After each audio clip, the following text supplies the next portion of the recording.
नमस्कार दोस्तों, स्वागत है आपका जौनप्रिय जीके चैनल में। दोस्तों, आज हम विस्तार से समझेंगे कि किन लोगों को आने वाले समय में चुनाव आयोग सुनवाई यानी कि हियरिंग के लिए बुलाएगा। यह प्रक्रिया बिल्कुल सामान्य नहीं है।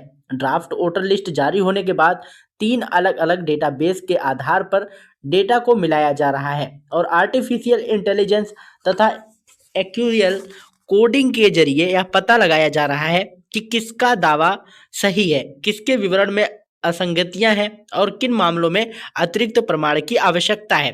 इससे 7 तरह के ऐसे वोटर्स की पहचान की गई है जिन पर आयोग व्यक्तिगत रूप से हियरिंग करेगा। इस वीडियो को अंत में आप कमेंट करके बताइए कि आप किस कैटेगरी से संबंधित है, ताकि मैं आपको बता सकूं कि आपको किन डॉक्यूमेंट्स के साथ उपस्थित होना चाहिए। जहां भी दोस्तों, अगर आपको ये वीडियो पसंद आएगा तो आप लोग वीडियो को लाइक जरूर करिएगा। सबसे पहले समझिए कि यह पूरी प्रक्रिया क्यों शुरू हुई। 2002 की जो मैनुअल वोटर लिस्ट थी, जो हाथ से लिखी जाती थी, उसे स्कैन करके डिजिटाइज किया गया और वह 2002 की डिजिटाइज डेटाबेस अब भी एक आधार रिकॉर्ड के रूप में मौजूद है। इसके बाद 2025 के इलेक्टोरल रोल में जिन लोगों का नाम दर्ज हुआ, उनके लिए इन्यूमरेशन फॉर्म जारी किए गए, जिन्हें बीएलओ लोगों तक पहुंचाते हैं। लोग उन्हें भरकर लौटाते हैं और फिर बीएलओ उन सभी नई जानकारियों को डिजिटल तरीके से अपडेट करते हैं। इससे दूसरा डेटाबेस तैयार हुआ, जो केवल उन लोगों पर आधारित है जिन्होंने फॉर्म भरा है और जमा किया है। अब एक तीसरा आधार भी मौजूद है, यानी 2025 का ड्राफ्ट इलेक्टोरल रोल, जिसमें वो नाम छिपे हैं जिन्हें दावा करना है या जिन पर आपत्ति जताई जा सकती है। इन तीनों 2002 की डिजिटल डेटा बीएलओ द्वारा भरा गया इन्यूमरेशन डेटा और 2025 का ड्राफ्ट डेटा, इन तीनों को आपस में मिलाया जा रहा है।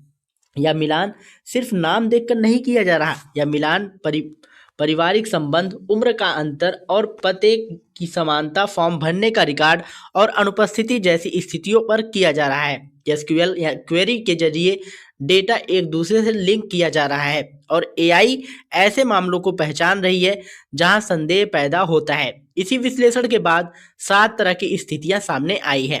पहली स्थिति उन लोगों की है जिनका नाम 2002 की डेटाबेस में किसी भी रूप में नहीं मिलता। न उसका नाम, न उनके माता पिता का नाम, न दादा दादी का नाम, किसी का भी रिकॉर्ड नहीं है। यानी पूरे परिवार की उपस्थिति 2002 की लिस्ट में दिखाई ही नहीं देती, मगर 2025 की लिस्ट में नाम दर्ज है, फॉर्म भी भरा गया है।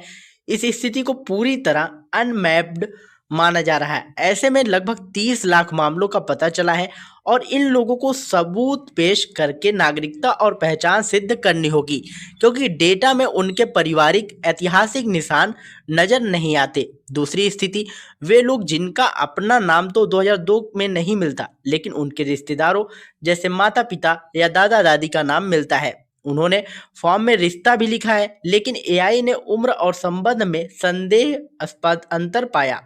कुछ मामलों में पिता पुत्र की उम्र में सिर्फ 15 साल का अंतर दर्ज है। कुछ में दादा पोते में 40 से भी कम का अंतर है। कुछ स्थानों पर नाम सही है मगर रिश्तेदारी साबित नहीं होती। यहाँ लगभग 1 करोड़ 30 लाख लोग आते हैं और इनसे संबंध का प्रमाण मांगा जा सकता है। तीसरी स्थिति उन लोगों की है जिनका नाम 2002 में था और अब उन्होंने फॉर्म भरकर दावा किया है कि वही व्यक्ति है, लेकिन हाल की जानकारी पुराने रिकॉर्ड से मेल नहीं खाती। कुछ मामलों में शादी के बाद नाम बदल गया, कुछ में उम्र बढ़ने का अनुमान गलत बैठा, कुछ में पिता का नाम और पति का नाम बदल दिया गया और डेटा का लिंक टूट गया। ऐसे लगभग 6 लाख लोग हैं जिनके स्वयं के दावे विवादित माने जा रहे हैं और जिन्हें यह सिद्ध करना पड़ेगा कि वे ही वही व्यक्ति हैं जिनका नाम 2002 में दर्ज था।